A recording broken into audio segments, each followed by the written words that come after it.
কুসুমের অ্যাক্সিডেন্টের খবর পেয়ে তাকে বাঁচাতে ছুটে আসলো আয়ুষ্মান। সম্পূর্ণ জানতে হলে চ্যানেলটি সাবস্ক্রাইব করে ভিডিওতে লাইক দিয়ে দেখতে থাকুন। কুসুম সিরিয়ালের আজকের পর্বের শুরুতেই দেখা যায় দেবলীনা কুসুমকে শর্ত দেয় যে গাঙ্গুলি বাড়ি ছেড়ে চিরকালের মতো চলে যেতে হবে, তাহলেই সে ঈশানকে বিয়ে করবে এবং এঙ্গেজমেন্টও করবে। তখন কুসুম রাজি হয়ে যায়, তবে তার বাবা এবং ঘন্টু যেন ওই গাঙ্গুলি বাড়িতেই থাকে এই শর্তে।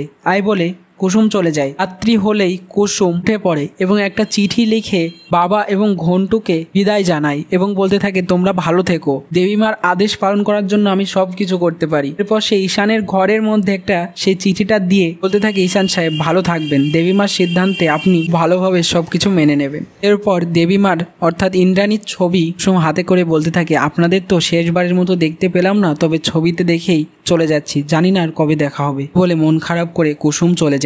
সকালবেলা দেবলীনা চলে আসে গাঙ্গুলি বাড়িতে, যেটা দেখে খুশি হয়ে যায় ইন্দ্রাণী। মনে মনে ভাবতে থাকে সবটাই কুসুমের জন্য, কুসুমই করেছে। কিন্তু কুসুম কোথায়, আজ কেন কাজে আসেনি সে?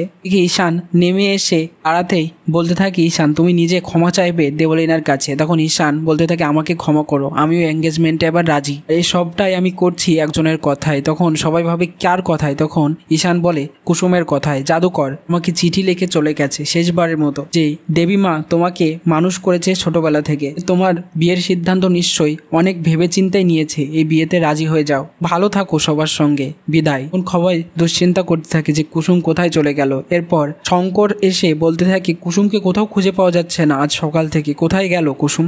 আয়ুষ্মান হন্তদন্ত হয়ে বেরিয়ে যাচ্ছে আর বলছে মা আমি তাহলে কুসুমকে খুঁজে আনবো, যে করেই হোক না কেন। দেবলীনা মনে মনে বলে কিছুতেই খুঁজে পাবে না, আর যদি খুঁজেও পাও কুসুম এই বাড়িতে কিছুতেই ফিরবে না। অন্যদিকে রাস্তায় হেঁটে যাচ্ছে কুসুম এবং ভাবতে থাকছে গাঙ্গুলি বাড়ির কথা, ইন্দ্রাণীর কথা, সবটাই খুব মিস করছে। এদিকে ঈশান ঘরে চলে আসলে কাকিমণি মীনাক্ষী বলতে থাকে কেন আবার রাজি হয়ে গেলি তুই দেবলীনাকে বিয়ে করতে? তখন ঈশান বলে রাজি তো হয়নি, সবটাই তো করছি জাদুকরের জন্য, আমি জাদুকরকে ইচ্ছা করেই ফাঁসিয়ে দিয়েছিলাম, তারকে ভালোবাসি বলে অপমান করেছিলাম, তার নামে মিথ্যা কথা বলেছিলাম, এই সবটাই আড়াল থেকে শুনে ফেলে ইন্দ্রাণী এবং বলতে থাকে ঈশান এত বড় খারাপ কাজ করেছে, কুসুমকে এইভাবে মিথ্যাবাদী প্রমাণ করেছে। সঙ্গে সঙ্গে ঢুকে আসে ইন্দ্রাণী ঘরের মধ্যে। এদিকে মীনাক্ষী তো লুকিয়ে পড়ে সঙ্গে সঙ্গে। ঈশান বলে বন্ধুর সঙ্গে কথা বলছিলাম। এদিকে আয়ুষ্মান গাড়িতে করে কুসুমকে খুঁজতে থাকে। এদিকে কুসুমের একটা গাড়ির সঙ্গে পিছন থেকে ধাক্কা লেগে অ্যাক্সিডেন্ট হয়ে কুসুম মাটিতে পড়ে যায়। তারপর সব লোক জড়ো হয়ে যায়, কুসুমকে দেখে ভাবতে থাকে এটা তো গাঙ্গুলি বাড়ির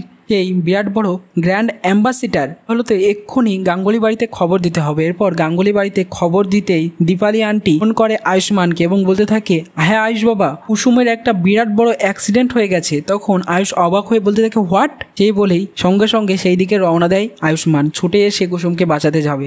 কেমন লাগলো কমেন্টসে জানিয়ে এখনই সাবস্ক্রাইব করে নাও আমাদের ইউটিউব চ্যানেল। ধন্যবাদ।